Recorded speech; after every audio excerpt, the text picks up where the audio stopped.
science and technology with a view to improve quality of life. The Institute of Space Technology project took off in 2002 with a handful of people with unparalleled vision and limited resources. Over the period, we did not only grow in numbers,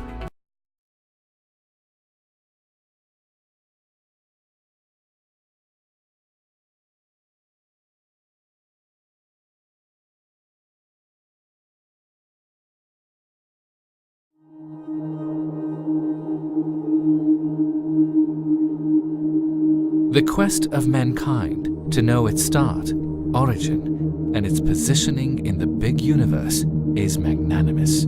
It so resembles the infinitum of space that when we are stuck up, we end up looking up. Be it rains or knowledge, every answer of unknown has dawned from north. No wonder space has been the biggest teacher of mankind. At Institute of Space Technology, we are no different. Our vision is to foster intellectual and economic vitality through teaching, research, and outreach in the field of space, science, and technology, with a view to improve quality of life. The Institute of Space Technology project took off in 2002 with a handful of people with unparalleled vision and limited resources. Over the period, we did not only grow in numbers, but also in fulfilling the aspiration of students and adding to the country's most promising human resource. Our landmarks came one by one as every student worked hard to secure Best Innovation Awards, attract research grants, organize workshops, establish Business Incubation Center, an Office of Research Innovation and Commercialization and register patents. Today, Institute of Space Technology is not just a reference to aerospace, satellite, and communication engineering, but has the faculties of electrical, mechanical, materials science, and engineering, along with space sciences. Besides our manicured lawns, the long corridors also lead to Center for Vibration Analysis Center, Failure Analysis Center, Automotives Design Center, and Conditioning Monitoring to contribute in evolving solutions for the national and international private and public industries and institutions. With a promising curriculum and balanced on-campus lifestyle, thousands of students entrust us with their future in undergrad and grad programs. A large number of students are sponsored by the leading research and development organizations of the country. At Institute of Space Technology, quality is our cosmos, a standard that has now become our signature, be it in terms of foreign qualified and highly experienced faculty or publications. First CubeSat of Pakistan, named as Institute of Space Technology Cube, iCube, was launched in 2013 as a benchmark of technology, expertise, and professionalism in the field of satellite technology. The quality is ensured in every stratum from teachers to management. And this quest has secured Institute of Space Technology membership in some very prestigious federations and councils. Besides excellence in teaching, our research and development wing has established themselves on basis of research output and its commercialization through entrepreneurship, teaching our students new lessons of success. In addition to the society-driven projects and national projects that are altering the lifestyles of local populace, our international R&D projects are also bringing home new technologies, forging new alliances, and exploring new avenues of cooperation. The recent development of Institute of Space Technology, Ringwing, Aurora, and Quadcopter is another feat. The international affiliations of Institute of Space Technology in terms of academia and R&D linkages surpasses any other university of Pakistan. No professional educational institution can thrive without industrial collaboration. So, Institute of Space Technology has kicked off collaborations and affiliations with public and private sector organizations. Education, we believe, is too magnanimous to be telescoped in few books and fewer exams. It is the interactive experience, and so speaks our list for national and international conferences. This journey has been the endeavor of excellence. With correctly infused radiant energy, our students are venturing from designing solutions, those are contributing in social development to filing patents in the domain of science and technology. Alumni is the most profound signature of any university. The graduates of Institute of Space Technology make up the most valued human resource in almost all the leading names. An extracurricular calendar.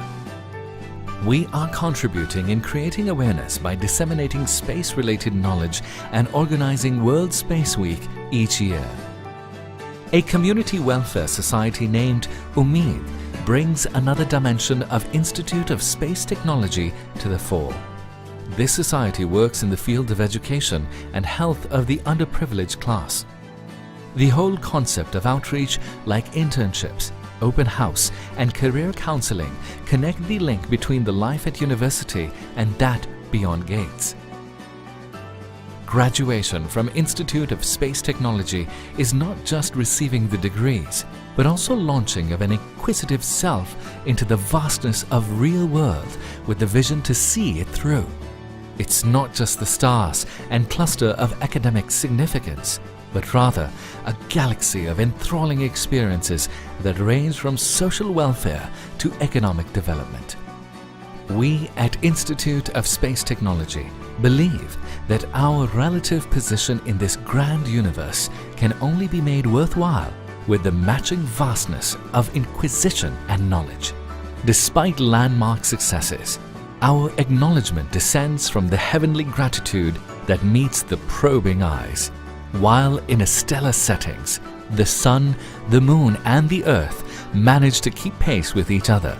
Institute of Space Technology strives to match the answers with limitless inquisition of human mind.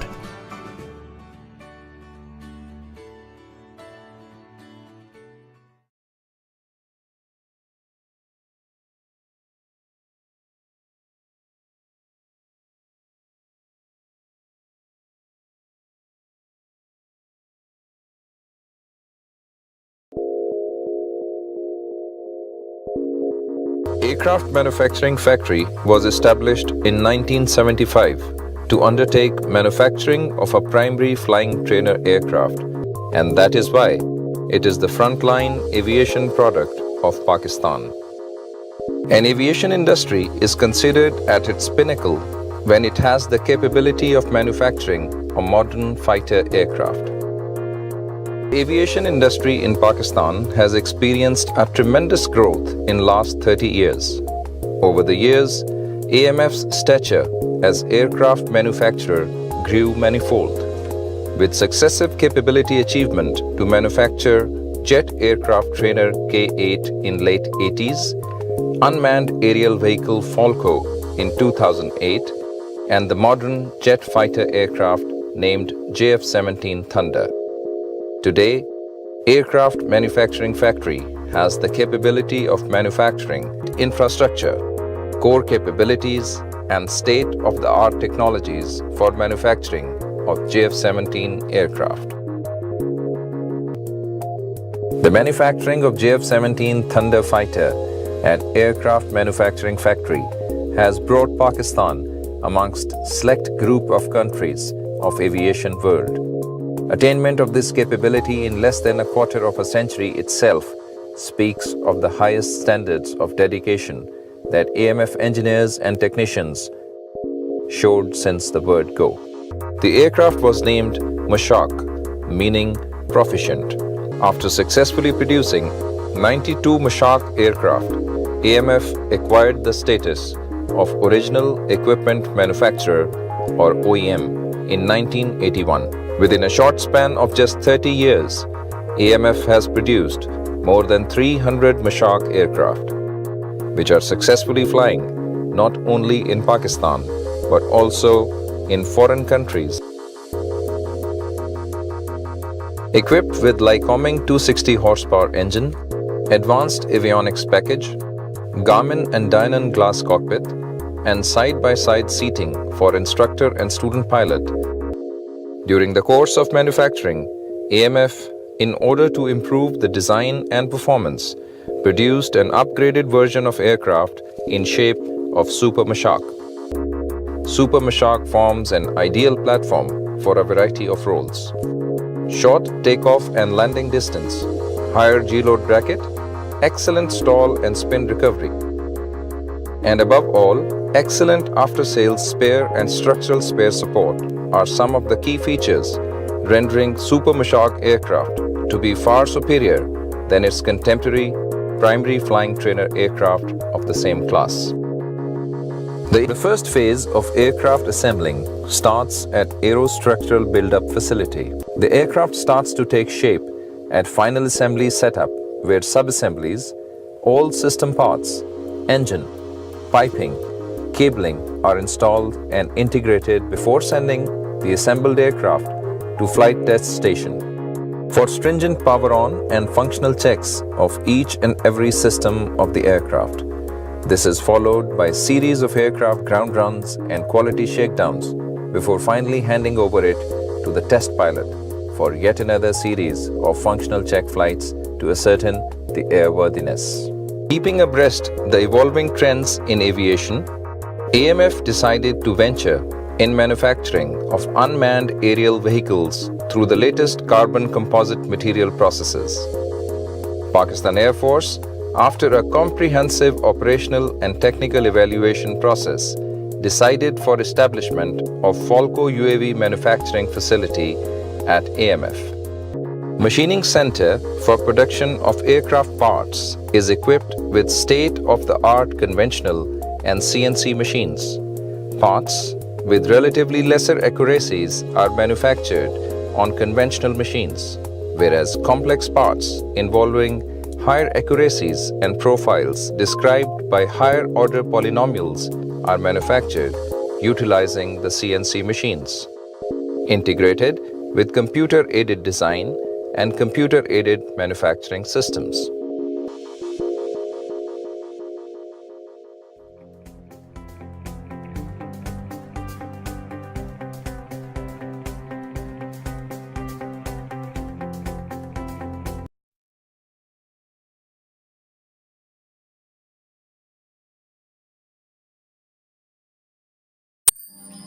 Since the dawn of consciousness, philosophers, poets, musicians, explorers, and scientists have been inspired by the heavens. This laboratory of the open night sky could be studied by anyone yearning to understand its secrets and significance to our daily lives. The birth of Islam in the 7th century, however, invited an even closer investigation of this celestial shroud, producing extraordinary spiritual, practical, and intellectual benefit for mankind. For Islam, astronomers determined the time for prayers and the direction of Mecca from any place on earth. They produced a lunar calendar and determined the dates of Ramadan and Hajj. For society, astronomers determined the length of a year, the seasonal landmarks for the successful cultivation of crops, and they created accurate tools for navigation over land and sea.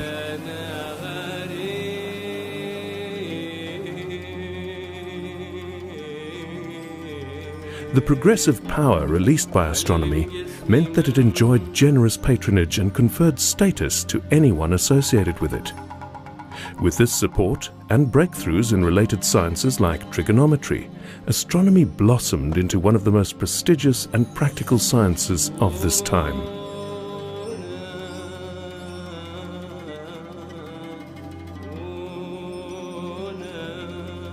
This great success story began as medieval Western civilizations sank into the Dark Ages and a period of scientific and cultural degeneration.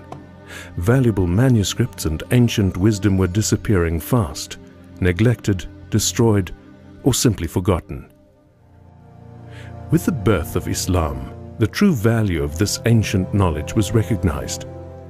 Gathering and consolidating this ancient knowledge was the first step along the road of Islamic astronomical discovery. Visionary patrons like the 9th century Caliph al-Ma'mun sent their men to gather these treasures from the far reaches of the world and bring them to the House of Wisdom in Baghdad. Here, the manuscripts were translated into Arabic, studied, corrected, and substantially expanded upon by Islamic polymaths and specialist scholars. So dynamic was the intellectual effort of the time that even before the ink was dry, new discoveries were being made, new techniques developed, and new instruments invented.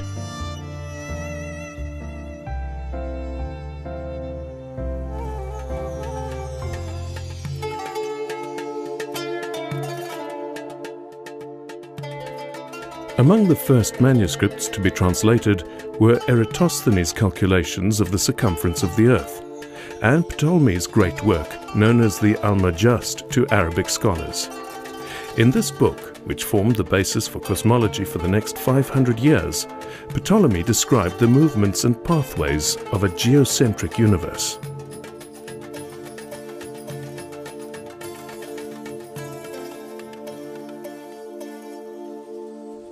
As Arabic was commonly spoken and written by most Muslims, sharing this newly found knowledge knew no boundaries. Islamic scholars soon distinguished themselves through their empirical, practical, and integrated approach to research. This led to a new era of achievement, in which the blossoming of many related sciences such as geometry, trigonometry, navigation, cartography, instrument making, and even agriculture would redefine astronomy and set it on a new path of progress and innovation.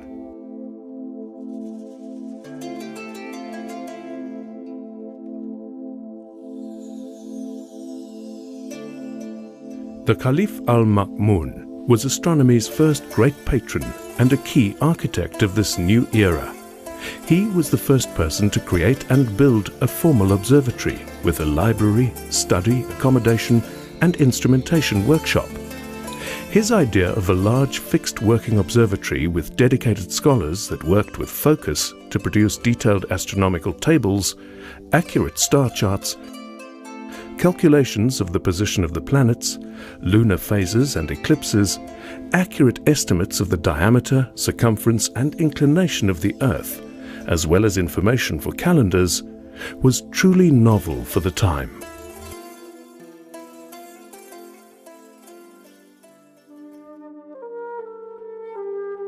He built the first observatory in Baghdad, and a second soon followed in Damascus. Other sophisticated Islamic observatories followed later, like the Maraha Observatory, founded by Hulagu Khan in the 13th century in Iran, the Ulugh Beg Observatory in the 15th century in Samarkand, the Malik Shah Observatory of Isfahan, the Tabriz Observatory of Ghazan Khan, and the short-lived Istanbul Observatory, established in the 16th century by Taqi al-Din.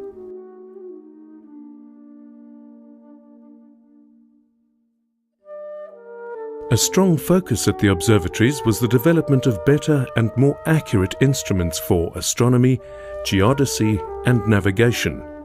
These instruments included the sextant and quadrant used to measure the altitude and movement of celestial objects, the universal and Fakhri and spherical astrolabes, 2- and 3-dimensional models of the heavens that help determine the time of day and the position of Mecca from any place on Earth, the navigational compass, the celestial and terrestrial globes, and the armillary sphere, a series of concentric rings that showed how the universe worked.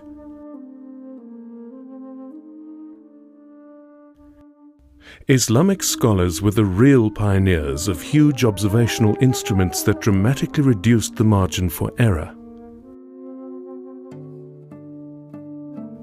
The observatory at Damascus had a 6.1-meter quadrant and a 17-meter sextant. The Maraha Observatory also had many large instruments including quadrants, armillary spheres, and astrolabes.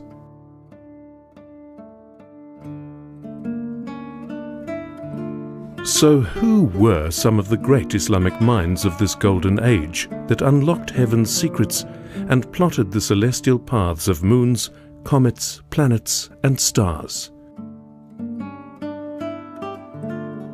Al-Battani, born in Haran, Turkey, worked in Baghdad. As an astronomer and mathematician, he compiled the Sabian tables, which would influence astronomy for centuries. He predicted new moons and eclipses, calculated the length of the year, and explained the phenomenon of parallax. He also recognized that our solar system moves through space and, as a result, made significant amendments to Ptolemy's observations. Al-Farghani worked in Farghana, Transoxiana, as an astronomer and surgeon. He was the first to explain the mathematical basis of the functioning of the astrolabe and corrected errors in earlier astrolabes. He calculated the distances of planets, the moon, and stars from the Earth. Abdurrahman al-Sufi worked in Isfahan, Iran. In 964, he described the first galaxy known outside our own, the Andromeda Galaxy. He wrote extensively on the astrolabe and star positions, their sizes and colors.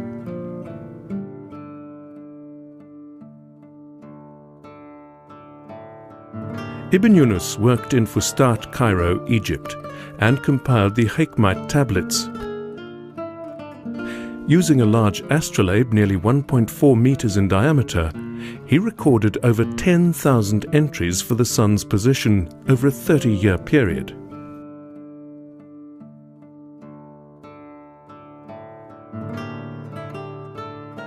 Born in Iran, a hotspot for early astronomers, Al-Biruni was a classic polymath with expertise in mathematics, astronomy, geography, pharmacology, physics, and geosciences. Amongst his many discoveries, he observed that the Earth revolves around its own axis, calculated the Earth's circumference, and accurately determined the direction of Mecca from any point on the globe. Al-Zarqali worked in Toledo, Spain, and compiled the famous Toledan tables. He developed a sophisticated astrolabe called the Safiha that could be used at any location. Jabir ibn Aflah worked in Seville, Spain, as an astronomer and mathematician. He was highly skilled in spherical trigonometry and designed a portable celestial sphere, today known as a torquitum, for measuring celestial coordinates. Ibn Rushd worked as a philosopher, physician, judge, and astronomer in Córdoba, Spain. Not only was he one of the most famous Muslim medical doctors, but he also discovered sunspots.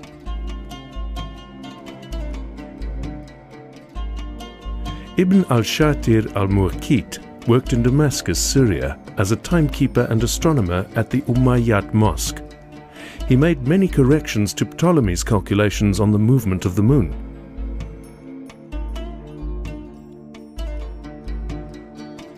These astronomers were some of the greatest minds of the time, and their models, treatises, catalogues, and inventions laid the foundations for the giants of the European Renaissance.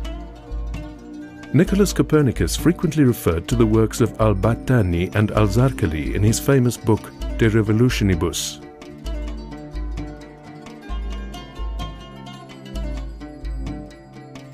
Tycho Brahe rediscovered the third equality of the moon's motion 600 years after Al-Bushjani had documented the same observation. Johannes Kepler utilized the works of many Islamic astronomers in the development of his laws of planetary motion. And Galileo Galilei and Isaac Newton's proposals of an early theory of gravity followed on from the work of Al-Biruni and later Al-Haytham.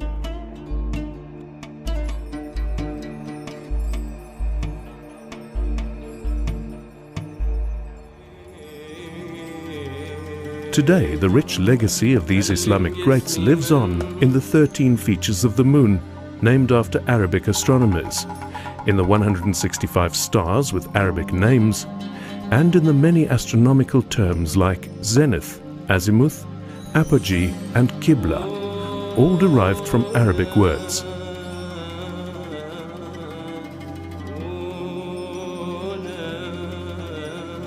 As we reach deeper into the mysteries of the universe, we owe much to these early pioneers of astronomy, who, in their fearless quest for knowledge, laid the foundations for modern-day astronomy and space science.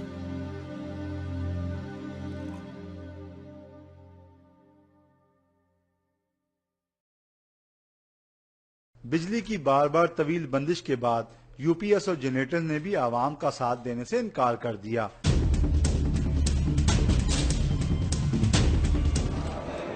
जिस पर आवाम को load shedding के अंधेरों से निकालने और इनको सस्ती तरीन बिजली फराहम करने के लिए शहजाद कुरैशी ने सोलर पैनल बनाने वाली फैक्ट्री लगा ली, जहां दिन रात सोलर पैनल बनाए जा रहे हैं।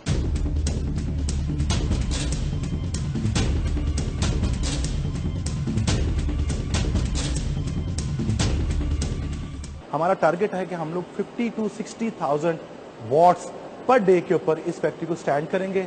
फिर इंशाल्लाह आप देखिएगा कि पाकिस्तान में एनर्जी क्राइसिस का नाम सुनने के लिए लोग तरस जाएंगे। फैक्ट्री में दिन रात 40 से ज्यादा मुलाजमीन सोलर पैनल बनाने में मसरूफ रहते हैं। एक दिन में 18,000 वॉट के पैनल तैयार होते हैं। एक सोलर पैनल पर 4 पंखे और 4 ही एनर्जी सेवर मुसलसल 12 घंटे बआसानी चलते हैं।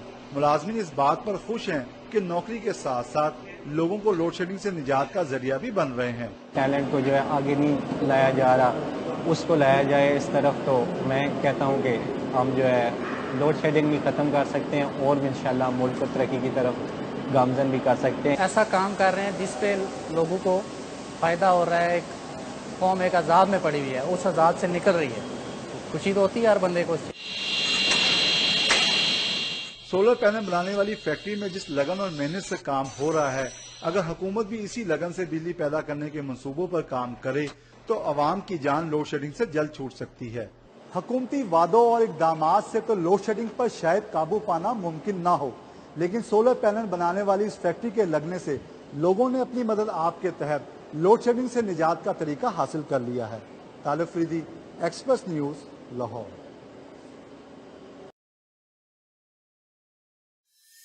Pakistan, the land of 1,000 opportunities. Along with its rapidly growing economy and bustling heritage sites, it is home to a number of languages and cultures, as well as being the host to all 4 seasons and possessing a variety of terrains.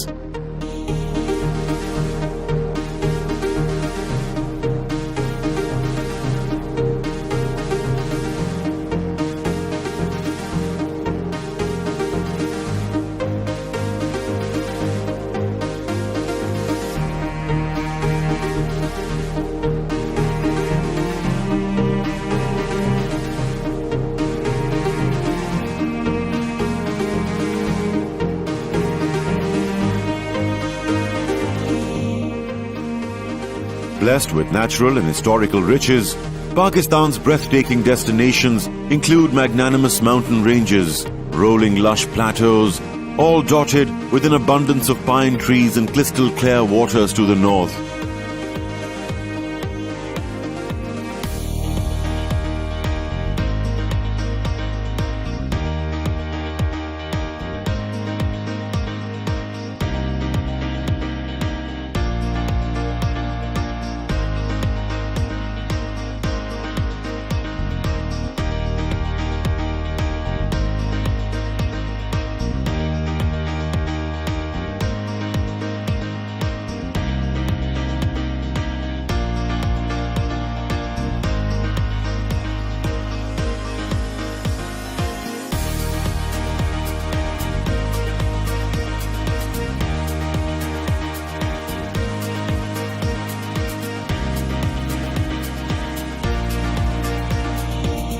Desolate, yet alluring and expansive deserts towards the south.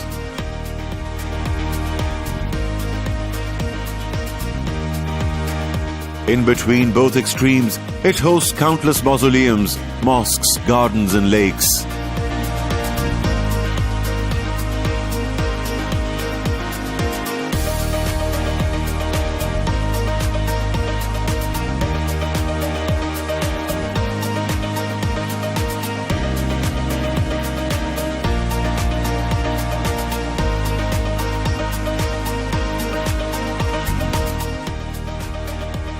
Pakistan's agricultural sector has boosted the country's economy and continues to achieve high numbers of employment. Acres of fertile land, favorable weather conditions, and abundance of rain and rivers are further enhanced with a strong canal irrigation network.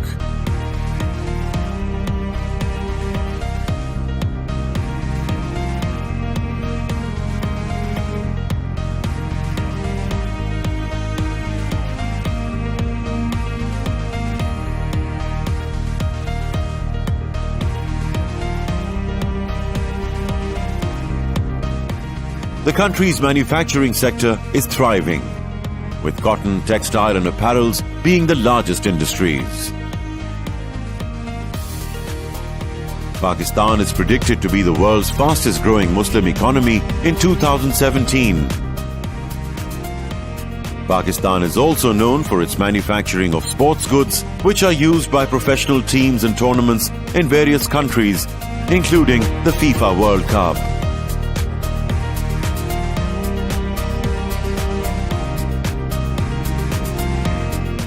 The China-Pakistan Economic Corridor is an initiative taken by both neighboring countries to explore investment and bilateral trade. It will link the Gwadar port to the Chinese province of Xinjiang and will act as a game changer not only for Pakistan but for global trade as well.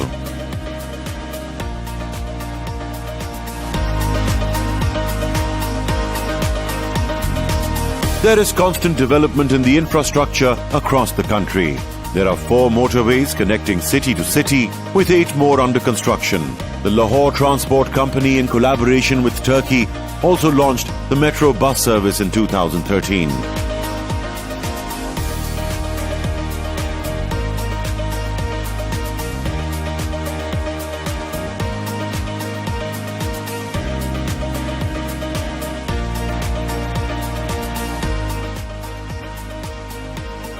As a country that is just 70 years of age, we have overcome many obstacles in our way. We have done wonders internationally in all sectors. The growth of our infrastructure and incentivized investment policy initiatives are leading to a continuous emerging Pakistan.